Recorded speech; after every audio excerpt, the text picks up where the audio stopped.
Oh, well, welcome to my 28th Wild Watches video. Today, I will be talking about the movies I watched in the month of April 2018.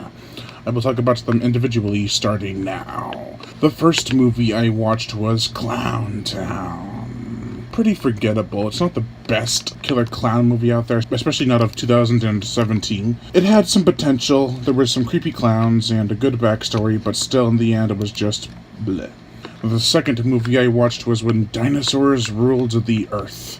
It's a good story, even though it is a bit cliche. The effects are amazing, and I like the subplot, or the storyline of the girl befriending the dinosaur. It's cute. It's a cute movie. It's not trying to be anything horrific. It's not trying to be anything epic. It's just trying to be a story that's friendly enough for kids to watch. The third movie I watched was Escape from Cannibal Farm. It was okay. I mean, it was less of a slasher movie, and even less of a torture movie. It was more of like a Hostel-esque story about a business. I didn't really care for that. But the kills were not as great as I thought they'd be, and could have been better. The ending, even though it was a story I didn't like, I was still engaged and found it intense.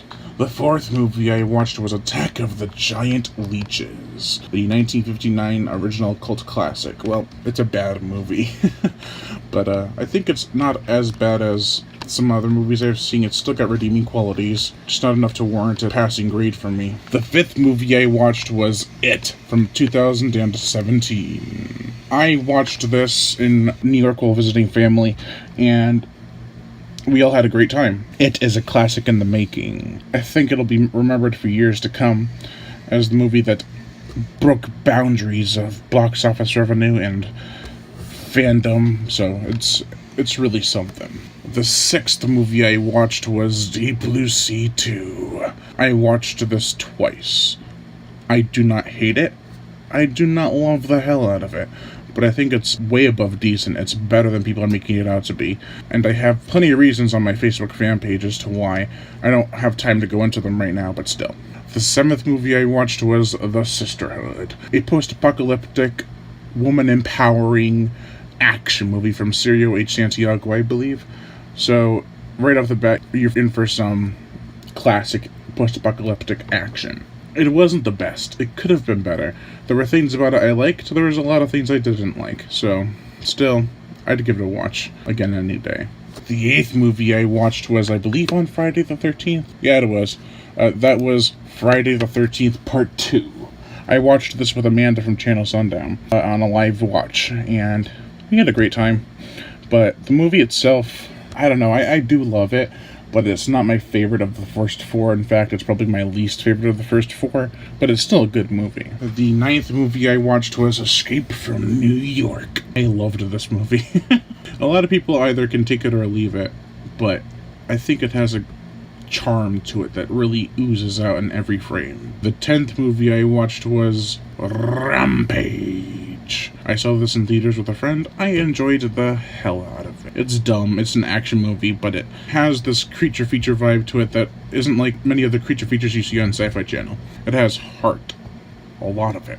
The 11th movie I watched was Yor, the Hunter from the Future. I actually watched it right after Rampage with that same friend. We laughed so hard than ever before. It was hilarious. It's not supposed to be funny. I mean, it might be an intentional comedy, but it's still very, very hilarious.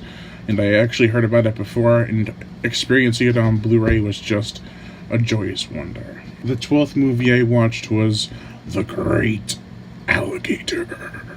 Damn it, I still need to write my review for this movie. It's fun, it's sleazy, it's an Italian Jaws ripoff from 1979, I believe, and it's got a lot of problems, but it still is engaging and fun to watch. The 13th movie I watched was The Land That Time Forgot, the 1974 cult classic, starring Doug McClure. I really do like this movie a lot. It has some problems, such as pacing and, well, I mean, the acting's actually really good. I was surprised. Because the first time I watched this, I wasn't really engaged, but then I watched it again on the Blu-ray, and I found myself really drawn into this world. Even on the sub, it was engaging, so I was like, this is much better than what I thought it was going to be.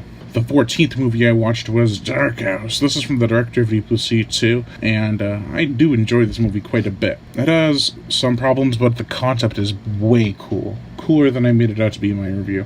They bring virtual reality into a haunted house, and it's just awesome. The 15th movie I watched was Tremors, A Cold Day in Hell. I didn't like it at first, but after multiple viewings, I think 2 or 3, it grew on me pretty fast.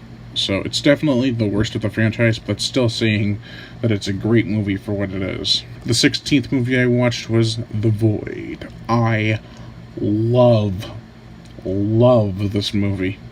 I was so impressed. I heard people say it was slow, boring, not really anything interesting or cool. This movie got to me. Like, the effects are amazing, the story is incredible. Not the hospital setting story, the story behind what's going on. It's definitely worth your time. The 17th movie I watched was Insidious, The Last Key.